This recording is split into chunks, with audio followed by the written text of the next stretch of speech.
Have a pleasant moment, everyone. Welcome once again to Academia Gonzaga, and this is your instructor's compass for technical writing. Well, our topic for this moment is technical writing in a simple person's point of view, meaning simplifying technical writing. Well, this is the instructor's compass, and I just want to tell you that technical writing is another form or sub-branch of writing, which is in itself is a form of verbal communication.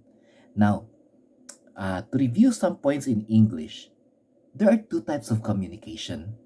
You have the verbal and the non-verbal. When you say verbal, it has something to do with talking and writing. When you say non-verbal, it has something to do with sign language, facial language, body language, as well as body movements.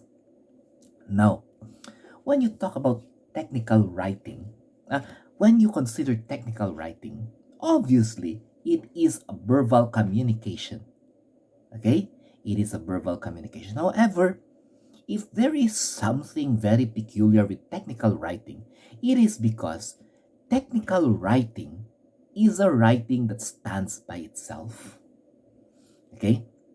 There are many instances of communication wherein you can talk, you can prove your own words, but in the process of technical writing, whatever is placed in the letter that you write is the only thing that will be considered as what you are communicating.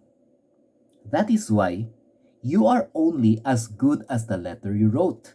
So, example, you're applying at a certain institution, and then you wrote a what do you call this?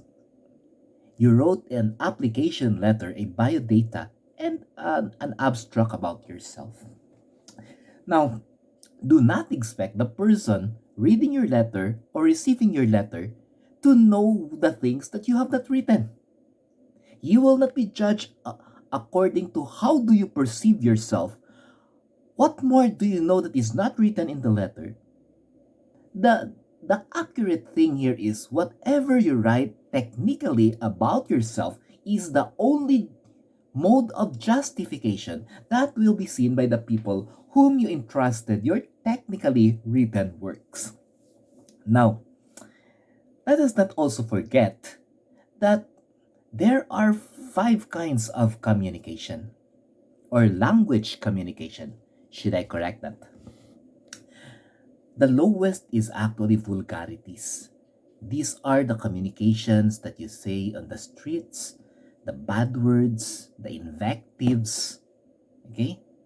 A very good example of this is when you say gago, tanga, stupid. Well, these things are actually invectives, or these things are vulgarities. This is the lowest form of language. Now, that is the fifth. The fourth is the common day language. So you say something like, I want a glass of water. This is my pet. I want to go. This is common day conversation. Now, the third is, these are the language with courtesy. Please give me a glass of water. Kindly give me a thing like this. Or, will you ever be available? Do you want to help me on this? These are courtesy words.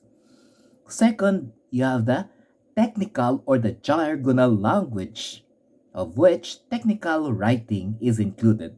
And the highest form of language communication is always your literary communication, or these are the symbolic words wherein you might be saying something but meaning differently.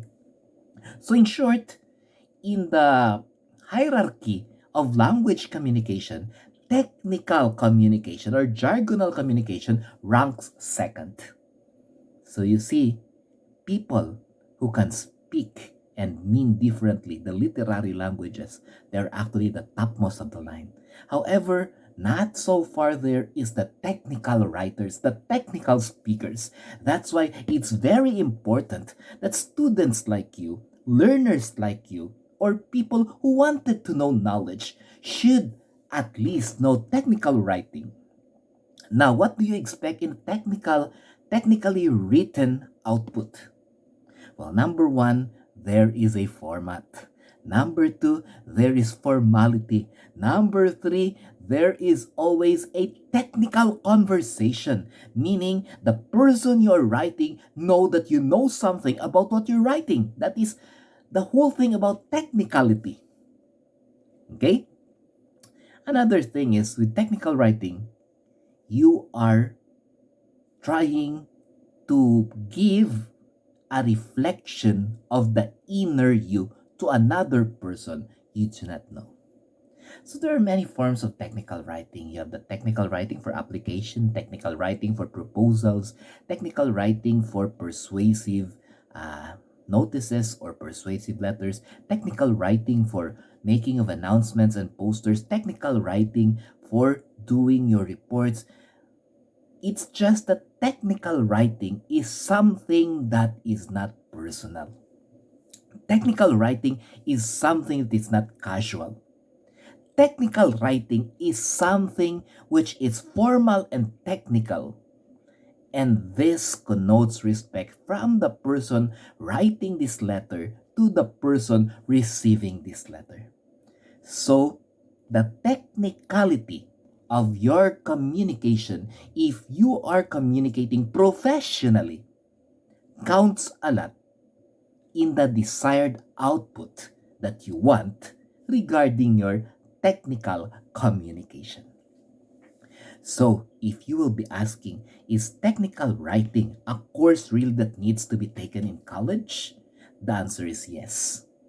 Colleges, educational institution does not want to let their students graduate without technical training because it will reflect the kind of college, the kind of teachers, the kind of professionals that is within that institution. That's why, dear learners, strive to technically learn how to write, how to speak, how to communicate, because it reflects the kind of institution that you came from. You don't want to put your school down. You don't want your system to be deterioratingly appearing on people. What you want is you want to be an ambassador of knowledge, ambassador of learning, ambassador of mental enrichment. And that is most of the time very visible when a person graduating from that institution can have the technicality of communicating. That's why technical writing will always determine the kind of professional, the kind of individual you are as you reflect it to others. So thank you very much for listening to the simplified explanation why technical writing is very important and why technical writing should be offered in college and why you should know technical writing as a learner or as a person who desired to become a better professional, a better individual. God bless everyone, and I hope you will become better technical writers not only in this world but in our ambitions and in our goals to have that eternal life which is in heaven. God bless technical writers of the future and technical learners of today.